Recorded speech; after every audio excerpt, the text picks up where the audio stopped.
ça, ce que vous utilisez, ça là, ça s'appelle un tour. Un tour, oui. C'est ça. Oui.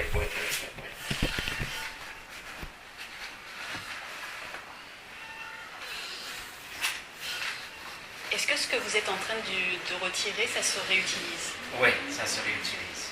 Oui. Tant que c'est pas cuit, ça se réutilise. D'accord. C'est ça que j'ai sur les plaques de plâtre, la récupération. Ah, d'accord.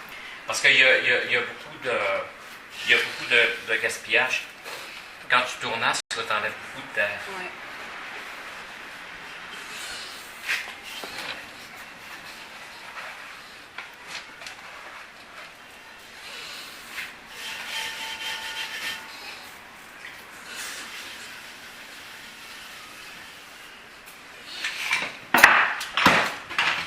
Le matériel de base du potier, c'est le tour, le Oui, four, le four. les petits outils là, Oui, le les tournasse. Oui. D'accord. Tout ce que vous avez ici là? Oui.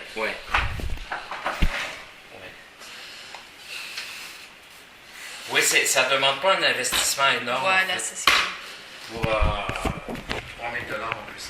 3 000 $, d'accord.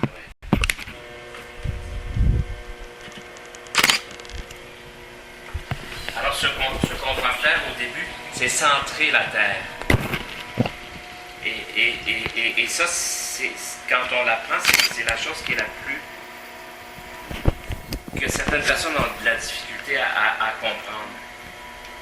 Il ne faut pas qu'il y ait de friction.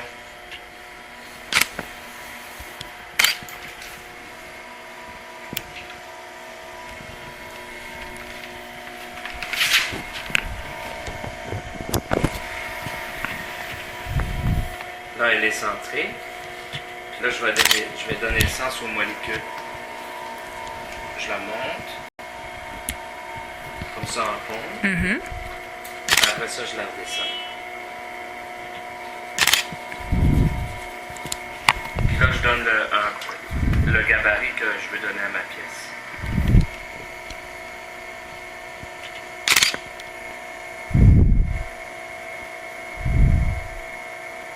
Ensuite, je fais un cylindre, je l'ouvre.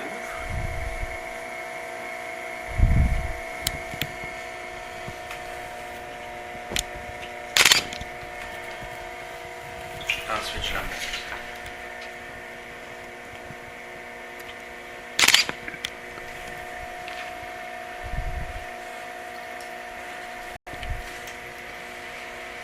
Il faut toujours que ça soit gorgé d'eau parce que sinon, s'il y a de la friction, ça ne va pas.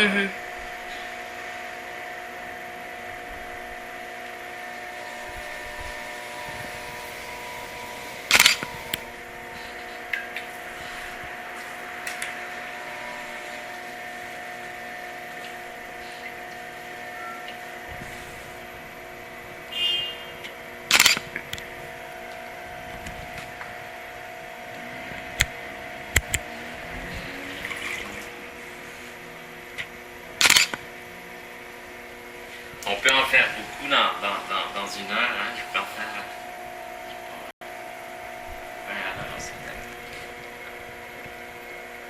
Qu'est-ce que c'est le petit outil que vous avez utilisé là? C'est un pic. Là, vous avez retiré une.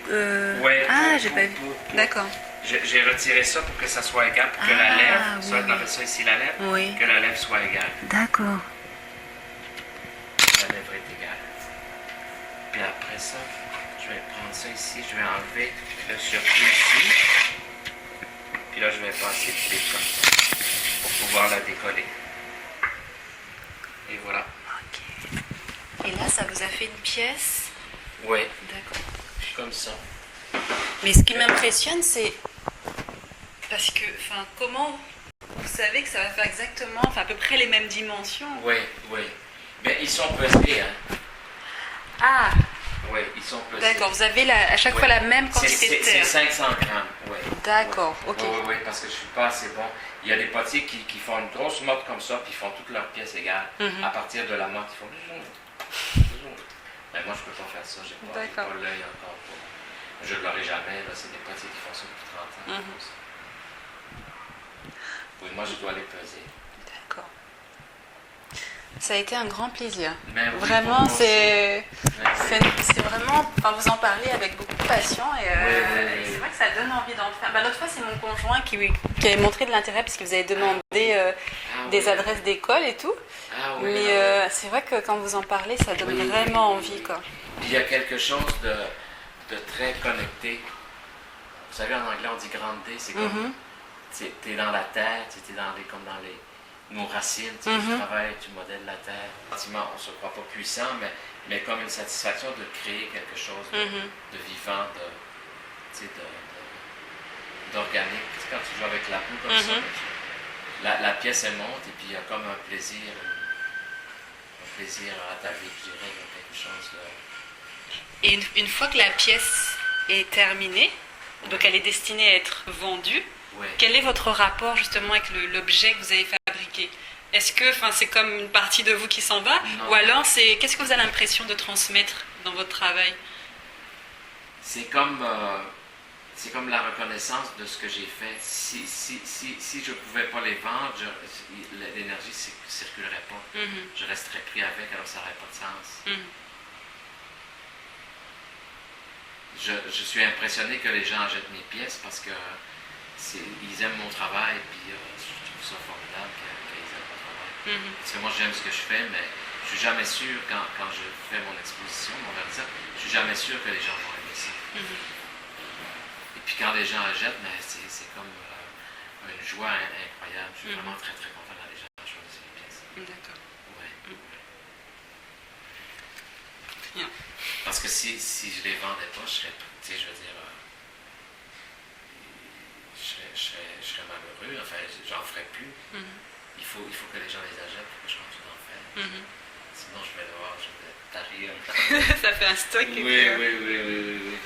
Oui, puis la capacité de production est plus grande que le marché. Tu peux en faire peut-être pas 50 par jour, mais en faire. Hier, j'en ai fait 24 petits. Mais c'est sûr qu'après ça, il y a le tournassage, il y a les glaçures, ça prend beaucoup de temps aussi, ça prend plus de temps en fait, les autres opérations que le tournage. Je ne sais pas ce qu'il y a le plus long en fait. Le tournage.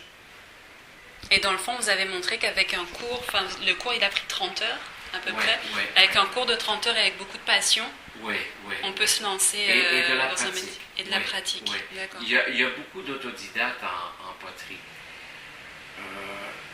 Comme en peinture, il y a des autodidactes. Mais et les écoles sont moins.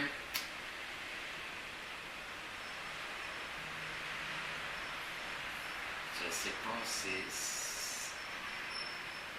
en tout cas, on peut réussir à s'improviser potier. Ça, ouais.